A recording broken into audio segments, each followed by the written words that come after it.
वहाँ पे प्रशासन कर आपके पास जो पूर्णकालिक गृह मंत्री थे उनको लेकर विपक्ष को पूरे 5 साल शिकायत रही कि वो सिर्फ नाम के गृह मंत्री हैं। ऐसा ही गृह मंत्री चाहिए आपको या कुछ और मांग है आपकी? खैर, सुरेश चौधरी जी, राजस्थान को विकास दुबे नाम का जो कलंक है उसको लेकर आ रहा हूँ सुरेश चौधरी जी आपके पास। विकास दुबे नाम का जो कलंक है, सुनिए तो, अरे सुनिए सुरेश चौधरी जी, अब मैं जो सवाल कर रहा हूँ उसका जवाब दीजिए। अरे ठीक है, हाँ वो सवाल कर चुका हूँ, आप तो मेरे सवाल का जवाब दीजिए। विकास दुबे पकड़ा गया, अखिलेश यादव ये कहते हैं कि वो गिरफ्तार हुआ है या उसने सरेंडर किया है।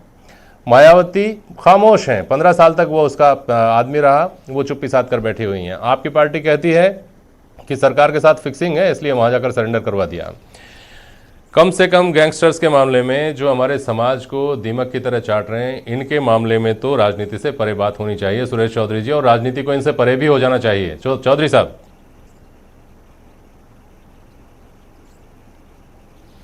जेपी जी, आप बिल्कुल ठीक कह रहे हैं, मैं आपकी बात से सहमत हूं।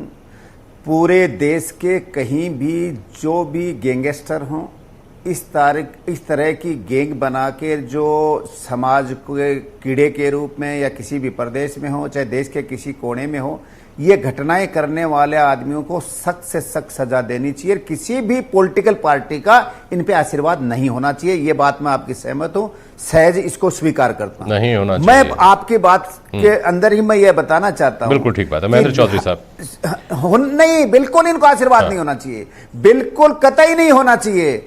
लेकिन यूपी की सरकार पानी पी पी के, राहुल जी क्या कर रही हैं, प्रियंका जी क्या कर रहे हैं, सोनिया जी क्या कर रहे हैं? अरे भाई, तुम प्रशासन चला रहे हो देश और प्रदेश में। उस पर आप पहले सवाल उठा चुके हैं। आपकी व्यवस्थाएं क्या कर रही है? आपकी व्यवस्थाएं क्या कर रही है? उन पे ध्यान नहीं है। अभी डकैतों का जब दौर था श्याम सुंदर शर्मा, तब भी एक बात देखने में आती थी, खास तौर पर धौलपुर में हम देखते थे।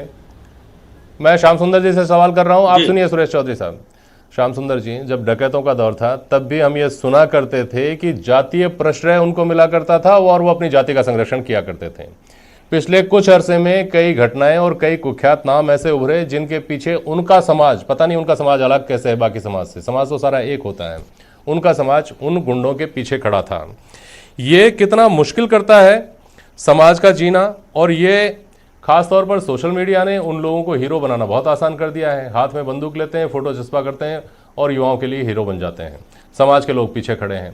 कैसे लड़ेगा सिस्टम अगर ऐसी स्थितियां रही, ऐसा ही परसेप्शन अगर उन लोगों को लेकर रहा तो? श्याम जी, बहुत संक्षेप में। देखिए जेपी शर्मा जी, जिस प्रकार का वातावरण प्रदेश में हो रहा है, उस पर अपराधी को आइकॉन मानने लगे युवा, ये सबसे बड़ी चिंता का विषय है। हमको किसी अपराधी तो अपराधी होता है, सामाजिक रूप से उसको श्रेय देने का अधिकार, इसको कहना कि वो उसके साथ अन्याय हुआ है, ये हुआ है, ये सारी बातें होती ही ठीक नहीं है। हमारे मुख्यमंत्री जी बार बार कहते हैं अपराधी अपराधी है, उसके खिलाफ कार्रवाई होनी चाहिए, लेकिन जिस कठोरता से कार्रवाई की जानी चाहिए, प्रशासनिक व्यवस्था उस प्रकार से हो नहीं पाती। इसलिए मैं बार बार कहता हूँ, जैसे अभी सुरेश जी कह रहे थे या देवनानी जी कह रहे थे, चाहे मुख्यमंत्री वसुंधरा राजे रही